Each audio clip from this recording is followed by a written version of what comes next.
Hello and welcome to what's going to be a pretty indulgent video on my part. I don't normally do these. We normally talk politics and economics and all sorts of other stuff on this channel. But today, I want to talk about something completely different. Why?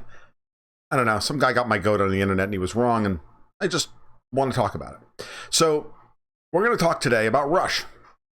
Not Rush Limbaugh. Not the film by Ron Howard, but the band, Rush. Why?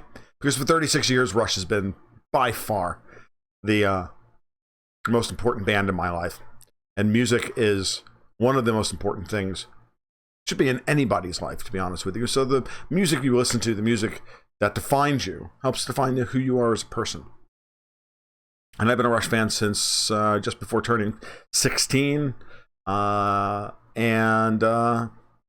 I was instantly hooked, and that was that. So, I mean, you can see next to you, behind me, over there, you have my 1985 Rickenbacker 4003. Why do you think I bought that? And then the latest thing is a recent Squire P bass, which I'm learning how to adjust to because my old Rick is just, it's been retired. So, I've seen Rush on every tour since I first saw them on Grace Under Pressure back in 1985 at the then Brendan Byrne Arena in New Jersey, at the part of the Meadowlands complex. Marillion opened for them. They played Misplaced Childhood. They walked off the stage. They were awesome. And I became a fan of them later on. But I've seen them on every tour since then, except for Snakes and Arrows tour because we couldn't coordinate. We had an infant at home. But every other tour since then, saw them at least one time. So I own every concert video. I've watched thousands of hours of Rush playing live. And it's just, you know, at one point I could play all of Moving Pictures backwards and forwards. I could play most of, if not all of Hemispheres backwards and forwards, except for some of the bass solos and Livia Strangiato. Favorite band doesn't really cover it. But before we get to the list, and I'm going to go through the list of 19 Rush albums and what I think is the best order. And I'm going to spend more time with the albums I don't particularly like, for the most part, than the ones that I do like, the best ones, because the best ones aren't really up for discussion. We all know what the best Rush albums are. What's more important is to discuss the middle albums, why we do or do not like certain eras of Rush. And I think there are 4 distinct eras of Rush, really 5, but four album cycles that matter. The first cycle being from Rush to 2112, the second one being from Farewell to Kings up through Moving Pictures, the third one being from Signals up through Hold Your Fire, and the fourth one being from Presto up through Test for Echo. This is my personal breakdown of how I see each of these 4 eras, and you can see that in each time, after a 4-album set, Rush takes a stylistic right turn, alienates some fans, and tries something different, or tries to bring back their fans, depending on the era. And as far as I'm concerned, the order, the orders in terms of quality are 2, 4, 3, and 1. So the era of Moving Pictures and Hemispheres and whatnot, 1. The era from Presto to Test for Echo, 2nd. The era from Signals to Hold Your Fire, 3rd. And the first era that culminates in 2112 is, I think, the weakest. And properly so, it is when they're the youngest. And then everything after Neil's twin tragedies of his wife and daughter dying are a different era. They're a different band at that point. The business model is different. Their touring schedule is different. Everything is different. And the albums themselves take longer to produce and come out. And they reflect a different mentality. So, and that's the 5th era of Rush, and that's very up and down. So I have some rules here. They're very simple. I judge the album by the amount of it that I actively avoid when I currently listen to it, or have always avoided when I listen to it. It's not really that hard. And I think there's a big difference in the eras of Rush, and we cannot ignore the difference between vinyl discipline, the era of vinyl, which imposed a certain discipline on the lengths of albums and the number of songs that they could record to get on a particular album, and the later era of CDs, where the amount of music you could put on a CD rose by, another full side, right? So you could go from around 40 to 42 minutes of music on a vinyl to all the way to almost 74 minutes on a CD. And it shows. And I think some of the later albums get a bad rap because they've got some real stinkers on them. But if you take the stinkers out and then listen to the albums without them, and you compare the amount of music that's really superlative on some of the later albums, you come to the conclusion that there's as much brilliant music on some of the later albums as there is on the high watermark albums, the ones we all know and love. So without further ado, let's get into the list itself. Number 19, Rush. There's no argument here. It's not really hard for me. I've never actually owned this album. I've listened to it a few times. It's interesting. I love that it's where they started. I love the history of this album, why it's important in the band's history and everything else. But no Neil Peart for me is no Rush. It's no offense to the memory of John Rutsey, but it's just not part of my imprint. It's not part of what makes the band for me. I really do believe that there is a very subtle interplay between the three guys and how they interact with one another, how they have their division of labor set up within the band, that those three guys, there's a very fine balance there. And that to me is Rush. So I know that a lot of people love that album. I don't take anything away from it, anything away from anybody who does. But for me, the first album, it's okay. I'd rather listen to a live version of Working Man than the studio version because it's played by better musicians overall, for example. All right, number 18 is Caress of Steel. And what hasn't been said about Caress of Steel? I like large parts of it. For a long time, I even liked and defended both The Necromancer and The Fountain of Lamneth. But I won't anymore.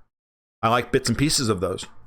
Fountain of Lamneth, I like bits and pieces of more than just about anything of The Necromancer. But it's ambitious, but it's not good. It's definitely that album. It's that thing it's that ambitious piece that an artist has to attempt to do in order to define what he wants to do to be good. You have to fail once or twice or even 3 times. You have to fail in your experiments in order to figure out which experiments are going to work. As a scientist, I understand this. The most great scientific advancements are done through failure. We fail multiple times and then eventually, eureka, and we have a great breakthrough. And Caress of Steel is that album.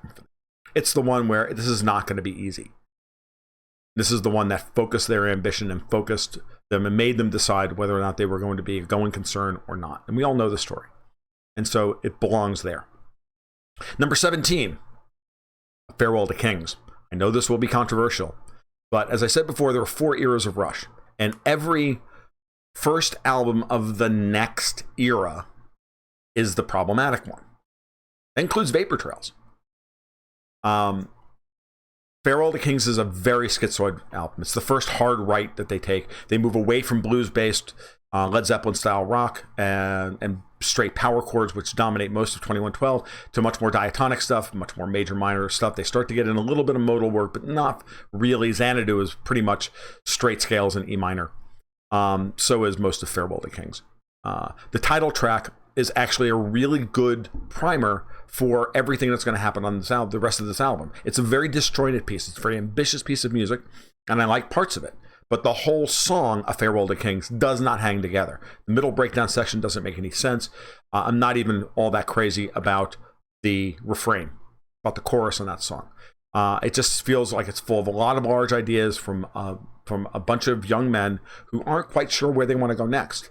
And we have some very schizoid arrangements and a lot of songs with bits and pieces slapped together that I just don't feel come together as a whole. Now, that said, when it works brilliantly. And we get Xanadu. We get Cinderella Man even. We get Closer to the Heart. But then on the other side, we get the rest of the album. And as far as I'm concerned, Cygnus X1 has always been for me unlistenable King Crimson. And most of King Crimson is unlistenable. I really just think Cygnus X1 is their desire to want to write their own version of Fracture from Starless and Bible Black. And it's ambitious, but as they say on Top Gear, ambitious but rubbish. It's a Fracture clone without the skill. And it's a sad thing to say, but it is. All right, number 16 is Signals. Again, it's the next hard fork. It's the one that begins Era 3. It's the album after Moving Pictures. And Signals is 2/3 of it is amazing. Subdivisions, Analog Kid, New World Man, The Weapon, Losing It, those songs are wonderful. There's nothing at all wrong with any of them. As a matter of fact, if Signals was those 5 albums and was an EP, it would be maybe the best album in Rush's canon. But you have to strip out Chemistry. It's a terrible song. And then we have the frustrating pieces, Countdown, which is kind of a plotting 5/4 or 7/4. I can't remember if it's a 5 or 7. That is earnest. But again, the whole song doesn't come together. It just doesn't work. And the same thing, and the biggest disappointment is Digital Man. It's got that great opening with that great driving Getty bass line, and it's awesome. It's even got a little bit of like a jazz feel to it and everything. It's really cool. And then we get into the refrain, which is just makes no sense. And even they understood this, because when they brought Digital Man back live from one of the later tours, they reworked the arrangement because they understood that they had edited the song badly originally. It's, I wish that those guys who were in their 20s would go back in their 50s and rewrite Digital Man. It would be a phenomenal song. It would be a standard bearer.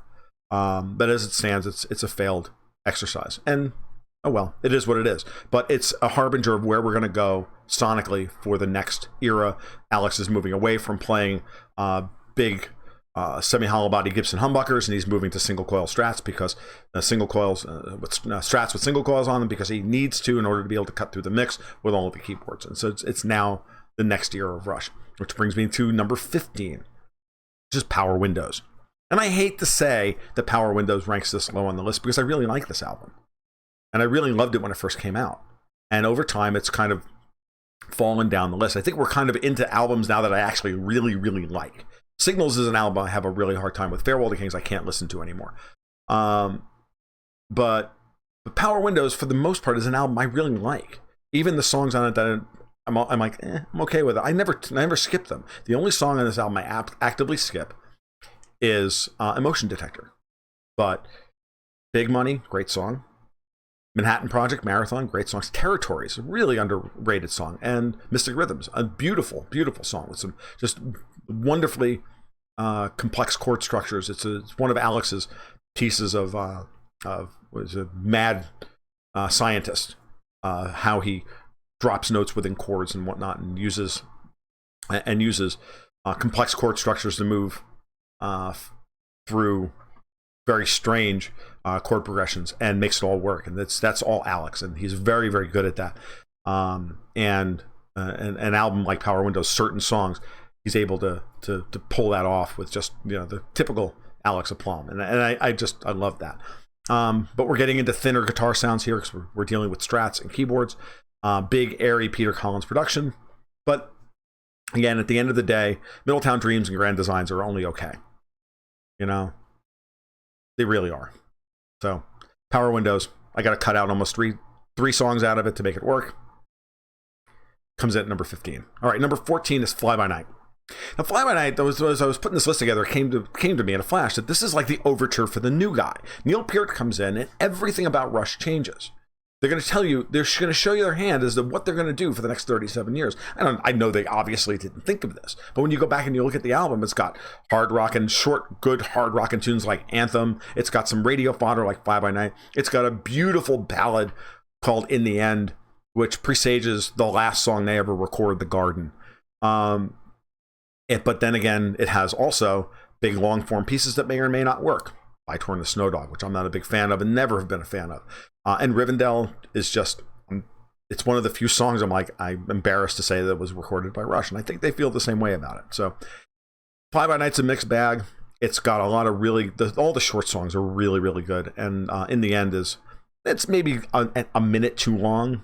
And they go on for a little too long within the end. It probably could have been edited down to about 5 minutes as opposed to, I think, the 6.5 that it is. But otherwise, it's a really beautiful song.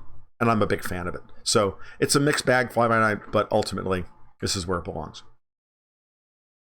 Okay, number 13 to me is Presto.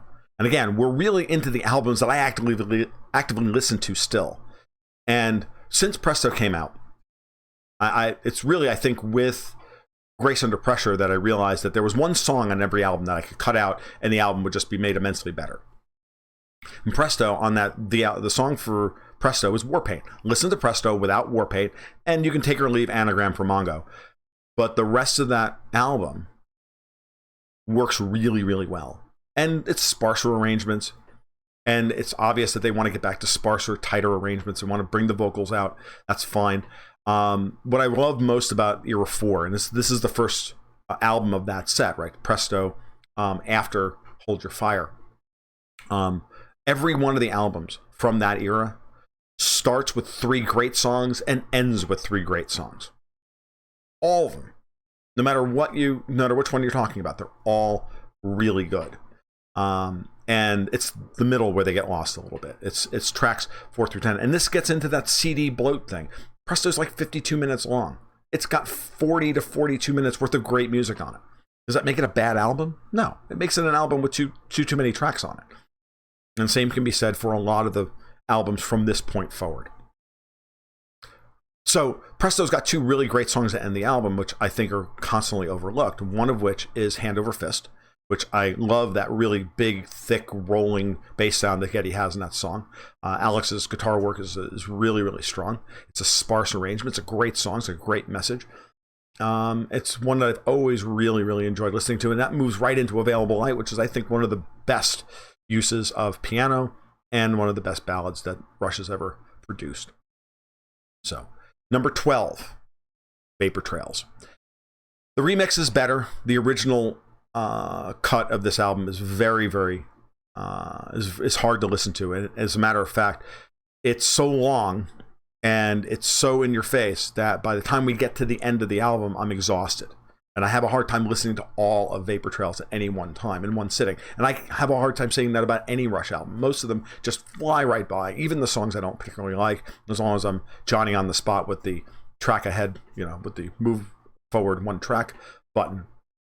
But one song that needs to be replaced every time I listen to it is Ghost Rider. I just pull it out. I know that they worked really hard on that song. I know that song is very important to them. But it's a song that I find interminable, and it just doesn't work for me at all. I think Neil gets so much more mileage out of the pain that he's feeling out of songs like And the Stars Look Down, How It Is, and Vapor Trails, that I don't need to listen to Ghost Rider. I don't need all 4 of those tracks. Those other 3 I think are far superior, make it for a much cleaner experience. But then by the time we get to Freeze and Nocturne towards the end of the album, I'm really done. I'm really kind of done after Secret Touch. And then I'm not a big fan of Out of the Cradle either. So I don't think Vapor Trails ends very well. I think it overstays its welcome. And that's part of the problem. And I think it's part of that CD era bloat that we see with a lot of Rush's later albums. All right, number 11 is Roll the Bones. And again, I really like Roll the Bones. I love the first half of this album. Every time I listen to the first half of this album, it just flies right by. I'm like, oh my God, we're already to the big wheel, which I don't like, so I have to skip it. Because that's the one song in this album I would absolutely skip every time. But even so, Heresy is a tough listen. And we get to the end of the album, the last 3 songs. It took me a long time to warm up to Neurotica. I really like the music to Neurotica. I like the melodies, but I'm not crazy about the lyrics. I absolutely adore You Bet Your Life. Ghost of a Chance is a gorgeous song. And the whole first half of the album is just excellent. Dreamline, Bravado, Roll the Bones, Face Up, Where's My Thing? And then we get that, we get an instrumental for the first time since YYZ. And I'm just, Roll the Bones was exactly what I asked for when it came out, and I listened to it obsessively for like 3 years.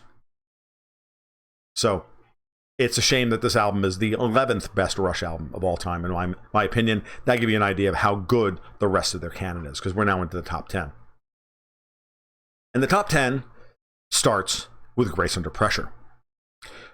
And the only reason Grace Under Pressure is this low is not because it's a bad album, because it's not. It's actually one of those albums that's terribly, terribly underrated by people because of the use of synths, because of the production. My only reason it's this low is just because it's short. It's only 8 songs. It's only about a little over 40 minutes long, and one of the songs, Kid Gloves, I just don't like. There's a few songs in Rush's canon that have a fast 5/4 riff that plod. So it's an up-tempo song written in 5/4, but the riff itself plods. Time and Motion on Test for Echo is a similar tune. And even then, there's still something to really like about Kid Gloves because it's got one of Alex's greatest solos. I play the solo for people all the time, and they're like, especially guitar players, like, dude, that thing was awesome. I'm like, yes, I know. I just wish the song that was wrapped around it was any good. The rest of the album is fantastic. I absolutely adore, still to this day, Distant Early Warning is a bass line that I learned how to play, and I love still playing today. After Image is heartbreaking. So is Red Sector A. Love the galloping reggae kind of stuff that's going on in The Enemy Within. I love the Body Electric, and the album ends really strongly. Red Lenses is awesome. Anybody who tells you that Red Lenses isn't Rush being cool, dude, seriously. Red Lenses is great, and then Between the Wheels is a statement for a generation. I think this is a very Gen X album. I think if you there's something because of the alienation of this album really comes through as a kind of a quintessential member of Gen X like I am. Really speaks to me, this album. But it's only 35 minutes worth of great music. It's got to be number 10. All right, number 9 is Snakes and Arrows, and Snakes and Arrows is only above Grace Under Pressure because there's more good music on Snakes and Arrows than there is on Grace Under Pressure. If Grace Under Pressure was one song longer, it would probably be number 7, honestly. So let's start with Snakes and Arrows. From the moment I first listened to it, I thought Armor and Sword was unlistenable. Every time I try to listen to it today, I find it unlistenable garbage. So Snakes and Arrows starts brilliantly. Far Cry is one of Rush's greatest songs. It goes right into Working Them Angels, another great song. The Larger Bowl is a lovely power ballad. It ends a little weakly, but I can live with that. It's where we get to Spindrift that's the problem. Spindrift is another one of those songs like Ghost Rider, like Time in Motion, like others. They worked really hard on. And you can see that they were worked really hard on the song. And I just don't think they pull it off. And so it slows down an otherwise really good album to that point, minus Armor and Sword, before we get to, it's like I get to the end of the Larger Bowl and all I want to do is get to the main Monkey Business, because who the hell wouldn't want to get to the main Monkey Business, because it might be the best instrumental they ever recorded. And that's saying something, since my favorite Rush songs are Livia Strangiato and YYZ. Main Monkey Business is right there, and it's such a great song. So there's a little bit of bloat on this album. I think if you were to cut 3 tracks off of it, and the other track I would probably cut out is We Hold On, and I try and figure out something else to end the album with. I think Malignant Narcissism would probably be a fine way to end the album if you just cut off We Hold On. I think that would work brilliantly.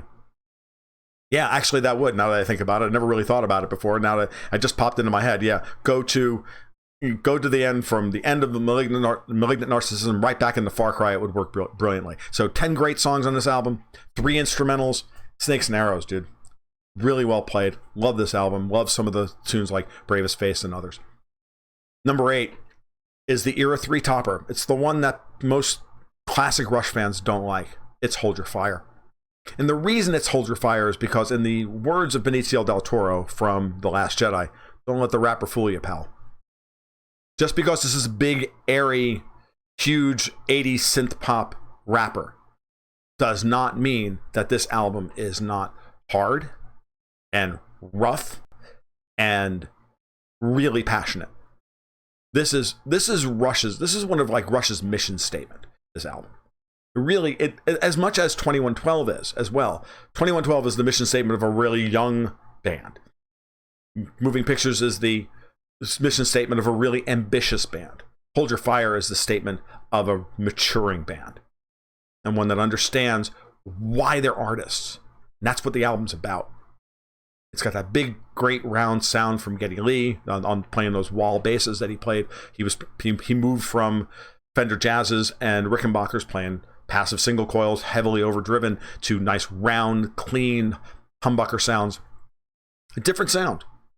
You know, more Tony Williams, less John Wetton. I'm good with that. It was interesting. It's not what I always want to hear out of Geddy, and I'm glad that they ended this era when they did. But that does not take away from the power of the songwriting and what the songwriting, how good the songwriting is on Hold Your Fire. It's just really, really good. I mean, at the end of the day, High Water, which is, by the way, Bacchus Plateau from The Fountain of Lamneth, reimagined. The main riff from High Water is Bacchus Plateau, rewritten and rearranged. And they did a wonderful job from it. I think High Water is a high water mark for them, all puns intended. It's one of the greatest songs to end an album ever. It's really, really good. Number 7. Now we're getting into albums that, as far as I'm concerned, are just good. They're beyond good. They're great albums. And number 7 is Counterparts. Take out Speed of Love. Go directly from Alien Shore to Double Agent. Tell me there's a bad song on this album. I kind of, every once in a while, want to skip over Nobody's Hero because I think it's overwrought and earnest. They like to write overwrought and earnest ballads. The Pass is another one, and others. Going straight from Cut to the Chase to Between the Sun and Moon, so that I can watch Alex getting his Keith Richards on. Okay with that. That's cool. But this might have the strongest ending to a later Rush album that there is. You go from Double Agent to Leave That Thing Alone, which the only problem I have with it is I wish Neil Peart had already been studying with Freddie Gruber by the time he recorded this, because he's very tight. I'm almost positive that this was the song that made him say, I really need to loosen up. I need to reimagine how I play, because he was trying to do things that he couldn't pull off because he didn't have the feel for it. He didn't have the chops for it. Which is fine. But you go from Double Agent to Leave That Thing Alone to Cold Fire, which is a great song. It's a beautiful song. This is one of the few Rush songs about relationships and about a relationship that I really, really appreciate. It's a good, mature song. To Everyday Hero, which has probably the best lyrics to end an album ever. Even though we know that time has wings, we're the ones that have to fly, no matter what they say. Doesn't get much better than that. Leaves me speechless every time I listen to it. And there's very little better than Counterparts.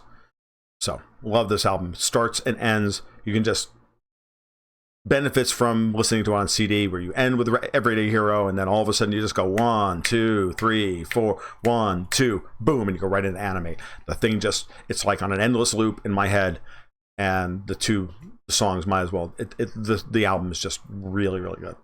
And they really understood that, and they did that well during all of Era 4, which brings me to number 6, Test for Echo.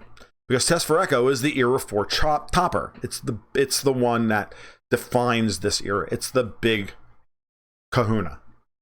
And it's an excellent album. People make fun of Dog Years. Wrong. Dog Years is fantastic. Everything from Totem to the end of the album is fantastic. You take out Time and Motion, I don't know that there's any space to stop being amazed by the consistency of the material, and it's all over the place. From the airy textures and of Test for Echo to the really angular, vicious Driven. Driven is an amazing song with just an unbelievable bass line. It's just such a great riff. Half the World. I love Dog Years. I get the joke, and the joke is fun, and I don't care. Virtuality is a great song. So is Limbo. It's a very textural instrumental. It's not them showing off. It's not like the Main Monkey Business or Leave That Thing Alone or YYZ. They're not showing off. They're showing off their composition skills with Limbo, and well done. And then Carve Away the Stone again, which leads right back into Test for Echo again. You can listen to that album on an endless loop. It's really good stuff. It's also the album that I found I can put on while non-Rush fans are in the room, and they're like, damn, dude, this is good. I'm like, yeah, this is Rush. This is what they do. I'm like, no, I really like this album. Well, go buy it. We get into the top 5 now. And I went back and forth on my top 5 as to who should be where. And I really tried to be honest with myself about what I would prefer to listen to and why I would prefer to listen to them every time. Number 5 is 2112.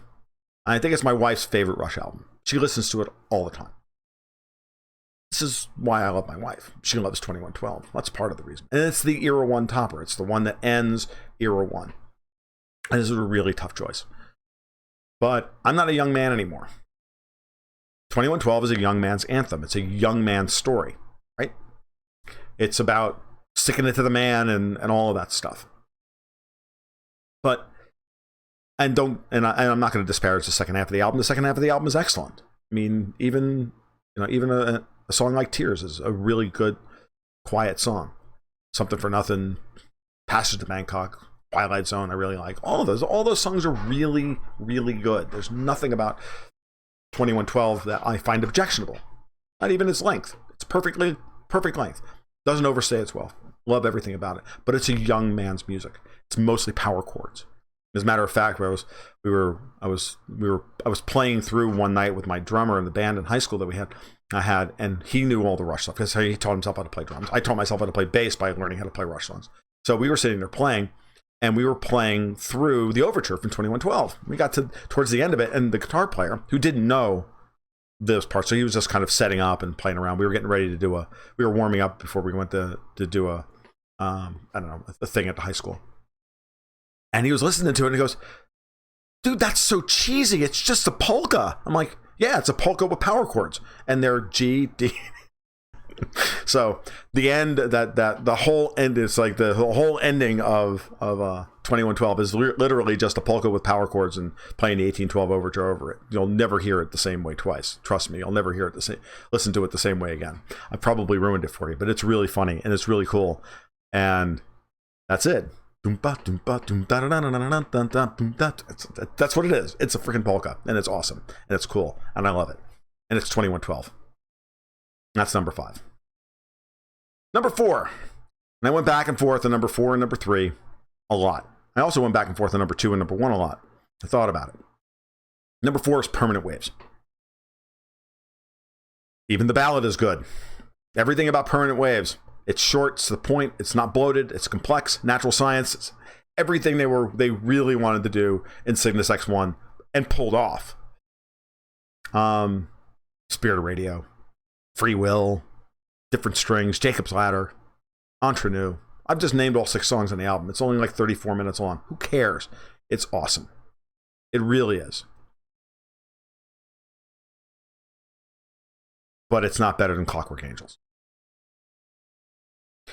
And this is the controversial one for me. This is the one when I first put the list together, I had Clockwork Angels at 5. And I had Permanent Waves at 3, and I had 2112 at 4. Because I've always kind of thought of them that way. I'm not 25 anymore. I don't listen to these albums like a 25-year-old anymore. I listen to them like a 51-year-old. That's what I am.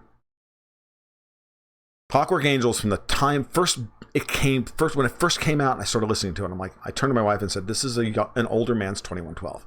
This is 2112 seen through the eyes of an older man and how a young man has to deal with the world. It's more mature in its themes, ideas, the world it creates. It's just as brash. The playing is insane.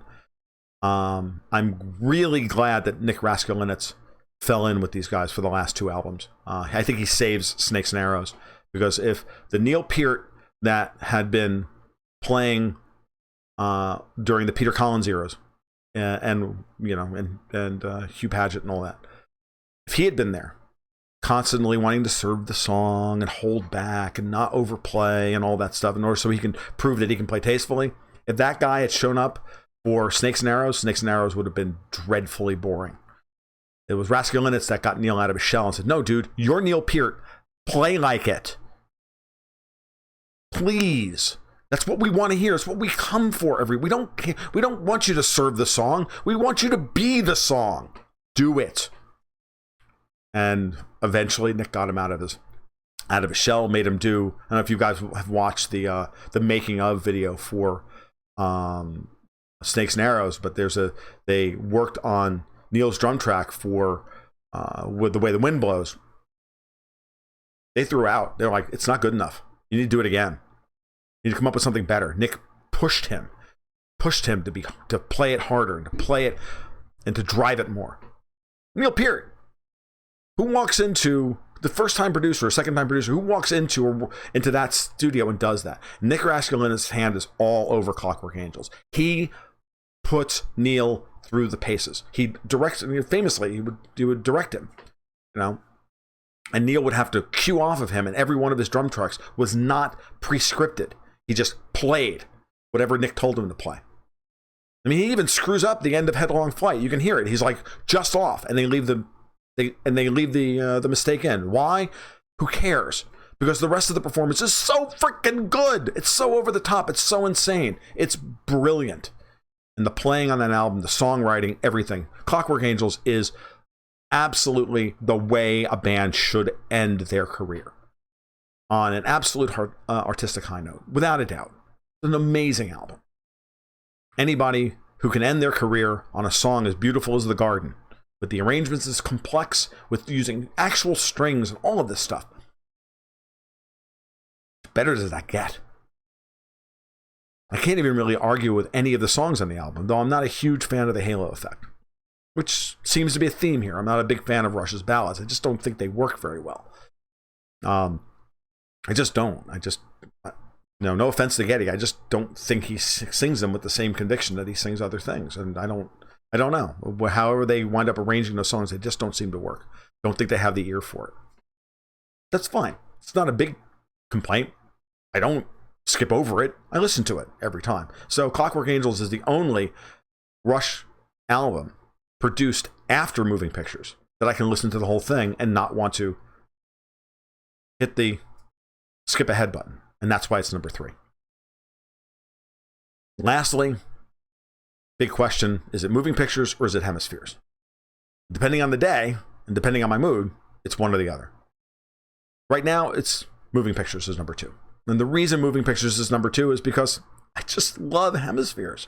And every time I think about Moving Pictures, I'm like, yeah, it's such a good album. It's so well produced. And it's so well. And songs are brilliant, yada, yada, yada. And there's no bloat. There's no this. And I've got all these good reasons as to why Moving Pictures is the high watermark, right? It's the era 2 topper. It's the height of their artistic and commercial success. All of this stuff. But at heart, I'm an experimental jazz kind of guy. I listen to Frank Zappa, I listen to Bill Bruford, I listen to King Crimson, and Hemispheres is that album for them, and that's number 1. I don't really need to go into any reason as to why, what I like about Moving Pictures, what I like about Hemispheres. It really comes down to, one has Olivia Strangiato, and the other one doesn't. And as much as Olivia Strangiato is a mess in terms of its structure and its design and everything else, it's still awesome. It's still so completely and utterly ballsy. And it's just amazing. And I loved playing it. I loved learning how to play it. And every time they play it, I would lose my mind. Every time I saw him play it live. Didn't matter. Because Olivia Strangiato is really, really good. And YYZ, also really good. But Cygnus X1 Book 2 could have been terrible, but that album had the trees and Olivia Strangiato. It almost breaks my rule. But there's not a wasted moment on Hemispheres. There's not a wasted moment on Moving Pictures. They're both great albums. Different tastes. One has more mass appeal than the other. I'm not a mass appeal kind of guy. All right, well, this has been my run-through of the Rush albums. The original work. I do have a soft spot for Feedback. I think it's a pretty fun little album, but in the grand scheme of things, it's not really a thing. It's their original work that matters. It's the original work that will that stand the test of time. I think they're a great band. I think they're one of the great bands of all time, and they certainly have had a huge effect on me. And I want to thank Alex, Geddy, and Neil for 40 years worth of making memories. What else can you say? All right, you guys have a great afternoon. You take care. Be well. And keep your stick on the ice.